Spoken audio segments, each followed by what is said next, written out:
karena ada pertanyaan mengenai sesuatu hal yang aneh juga, tapi ini kadang juga ada banyak terjadi di kehidupan nyata ya. Tapi sebelumnya selamat datang kembali di Tanya Seputar Hukum ya.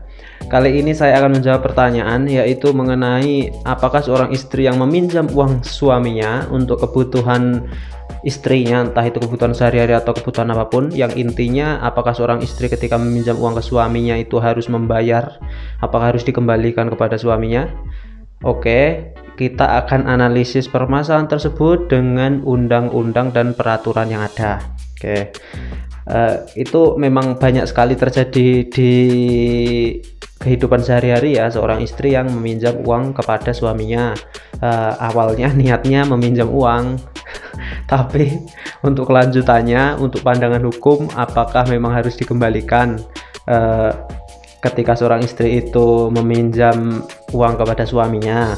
Oke, untuk hal minjam meminjam itu juga sudah diatur di Kitab Undang-Undang Hukum Perdata, KUH Perdata ya, yaitu di pasal 1754 ya, yang disitu menyebutkan bahwa pinjam meminjam adalah suatu perjanjian di mana pihak yang satu memberikan kepada pihak yang lain sesuatu jumlah tertentu barang yang habis karena pemakaian, dengan syarat bahwa pihak yang terakhir ini akan mengembalikan sejumlah yang sama dari jenis mutu yang sama pula. Yang artinya pinjam meminjam itu seseorang meminjam barang atau hal apapun ya, atau pemakaiannya juga, dan di kemudian hari juga harus dikembalikan dengan takaran yang sama. Intinya seperti itu di pasal 1754 Kitab Undang-Undang Hukum Perdata. Itu artinya meminjam, jadi harus dikembalikan.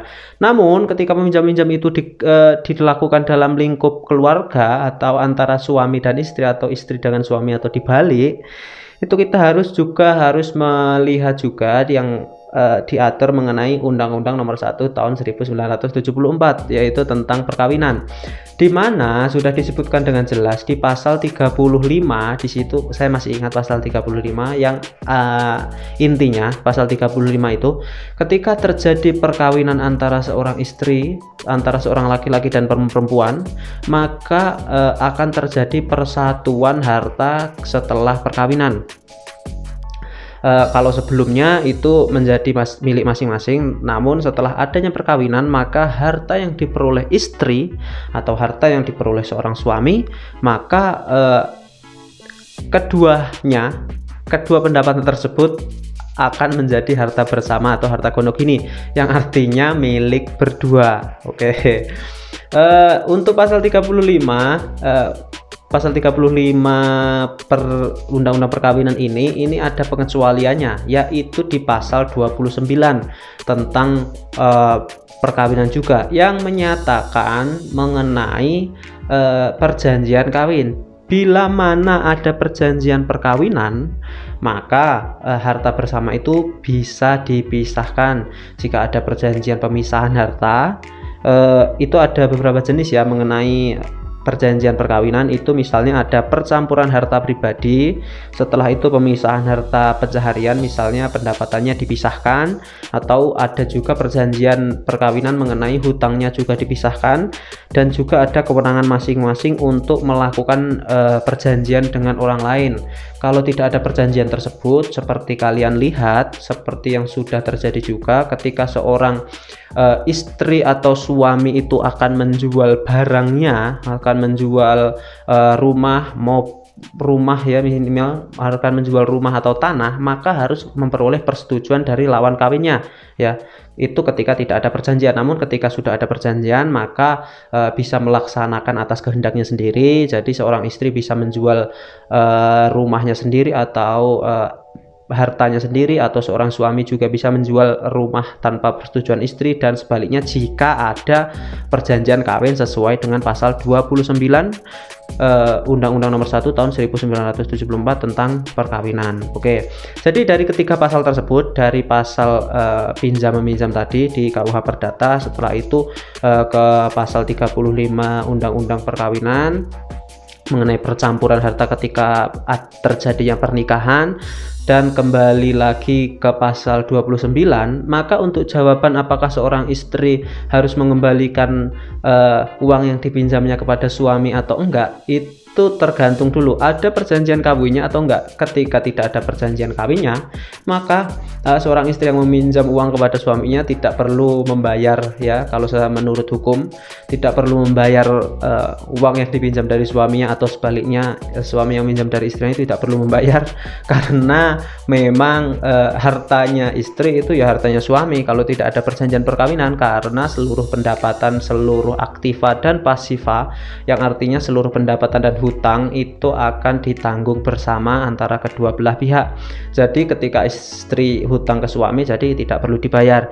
Namun ketika ada pengecualian adanya perjanjian perkawinan, ya, adanya perjanjian perkawinan yang diatur di dalam pasal 29, misalnya ada pemisahan pendapatan, ya, misalnya ada pemisahan pendapatan atau misalnya ada pemisahan hutang, maka ketika seorang istri itu meminjam kepada suaminya, meminjam pendapatan dari suaminya, atau misalnya berhutang dari orang lain, maka juga harus ditanggung sesuai dengan isi perjanjian tersebut, sesuai dengan perjanjian yang sudah dituangkan dalam perjanjian perkawinan tersebut. Oke, jadi untuk pertanyaannya sudah terjawab. Ketika istri itu meminjam uang kepada suaminya, maka tidak perlu membayarnya. Jadi suami tidak perlu untuk menagihnya juga, karena hartanya istri juga hartanya suami, dan hartanya suami juga hartanya istri. Itu yang dimaksud dengan harta bersama atau harta gono gini atau pencampuran harta di pasal 35 mengenai undang-undang perkawinan. Namun ketika ada perjanjiannya, maka akan mengikuti perjanjian kawinnya yang sudah ditentukan tersebut. Oke.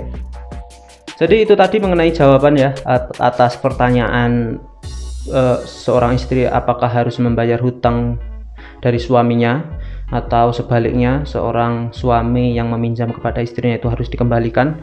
Jadi jawabannya tidak perlu ketika tidak ada perjanjian perkawinan karena ada pencampuran harta. Namun ketika ada perjanjian perkawinan, maka harus kembali ke perjanjian perkawinan yang sudah dituangkan tersebut. Oke. Cukup sekian, ya, mengenai pembahasan tersebut. Kalau ada pertanyaan atau ada apapun, silahkan Anda kirimkan melalui WhatsApp boleh, direct boleh, atau komen di bawah juga boleh. Dan cukup sekian dari saya, ada kurang lebihnya saya mohon maaf, dan seperti biasa, ya, semoga bermanfaat dan terima kasih.